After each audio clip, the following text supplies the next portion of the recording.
अगर आप नई कार लेने जा रहे हो और शोरूम में जाते ही आपको बोला जाता है manual, IMT, AMT, CVT, DCT, torque converter, तो सच बोलूं तो 90% लोग यही कंफ्यूज हो जाते हैं और गलत ट्रांसमिशन चुन लिया तो रोज रिग्रेट पक्का। इसलिए आज मैं आपको simple plus technical plus real life example के साथ सब समझाता हूं, लेकिन एंड तक देखना, क्योंकि आखिरी में आपको क्लियर आंसर मिलेगा कि कौन सा बेस्ट है।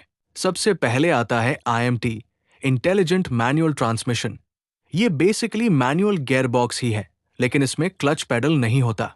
जब आप गियर बदलते हो तो सेंसर डिटेक्ट करता है और ईसीयू, कंप्यूटर, क्लच एक्चुएटर को सिग्नल देता है जो ऑटोमेटिकली क्लच ऑपरेट करता है।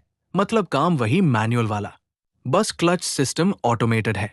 बिगिनर्स के लिए इजी है, लेकिन ड्राइविंग फील हफ रहता है। अब आता है एएमटी, ऑटोमेटेड मैनुअल ट्रांसमिशन। ये भी मैनुअल गियरबॉक्स ही है, लेकिन इसमें क्लच और गियर शिफ्टिंग दोनों एक्चुएटर और TCU, transmission control unit handle करते हैं। इसलिए ये सबसे सस्ता ऑटोमेटिक होता है, लेकिन क्योंकि ये रोबोट थोड़ा स्लो होता है, गियर चेंज में डिले और झटका आता है, जैसे कोई न्यू ड्राइवर गियर बदल रहा हो। सिटी यूज के लिए ठीक है, लेकिन स्मूथ नहीं। अब बात करते हैं सीवीटी, कंटिन्यूअसली वेरिएबल ट्रांसमिशन की। ये सबसे इंटरेस्टिंग है। इसमें नॉर्मल गियर्स होते ही नहीं, बल्कि दो पुलीज और एक स्टील बेल्ट चेन सिस्टम होता है जो कंटिन्यूअसली रेशो चेंज करता है। इसलिए गियर शिफ्ट फील ही नहीं होता, ड्राइव सुपर स्मूथ। लेकिन जब आप एक्सेलरेटर दबाते हो तो इंजन आरपीएम पहले बढ़ता है और स्पीड बाद में। इसे कहते हैं रबर बैंड इफेक्ट, आराम से चलाने वालों के लिए बेस्ट। अब आता है डीसीटी, डुअल क्लच ट्रांसमिशन। ये सबसे एडवांस्ड और परफॉर्मेंस ओरिएंटेड सिस्टम है। इसमें दो क्लच होते हैं, एक ऑड गियर्स 1, 3, 5 के लिए और एक इवन गियर्स 2, 4, 6 के लिए। जब एक गियर चल रहा होता है, दूसरा पहले से रेडी होता है, इसलिए गियर चेंज लाइटनिंग फास्ट होता है। स्पोर्ट्स कार वाली फील, लेकिन हैवी ट्रैफिक में क्लच हीट हो सकता है और मेंटेनेंस कॉस्टली। अब आता है टॉर्क कन्वर्टर, ट्रेडिशनल ऑटोमेटिक।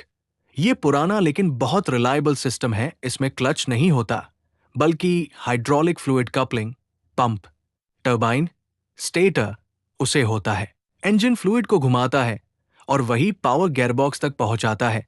इसलिए गियर शिफ्ट्स बहुत स्मूथ होते हैं और ट्रैफिक में बेस्ट फील आता है। डाउनसाइड ये है कि इसमें थोड़ा पावर लॉस होता है, इसलिए माइलेज कम मिल सकता है। और आखिर में आता है मैनुअल ट्रांसमिशन, सबसे सिंपल और टाइम टेस्टेड सिस्टम। इसमें डायरेक्ट मैकेनिकल कनेक्शन होता है इंजन और गियरबॉक्स के बीच वाया क्लच। आप क्लच दबाते हो, गियर बदलते हो और कंट्रोल पूरा आपके हाथ में होता है। कोई सेंसर्स, एक्चुएटर या कॉम्प्लेक्स सिस्टम नहीं। इसलिए सबसे रिलायबल, चीपेस्ट मेंटेनेंस और बेस्ट लॉन्ग टर्म ऑप्शन। अब फाइनल समझ लो, अगर बजट कम है तो मैनुअल या एएमटी, आराम चाहिए तो सीवीटी या टॉर्क कन्वर्टर, परफॉर्मेंस चाहिए तो डीसीटी।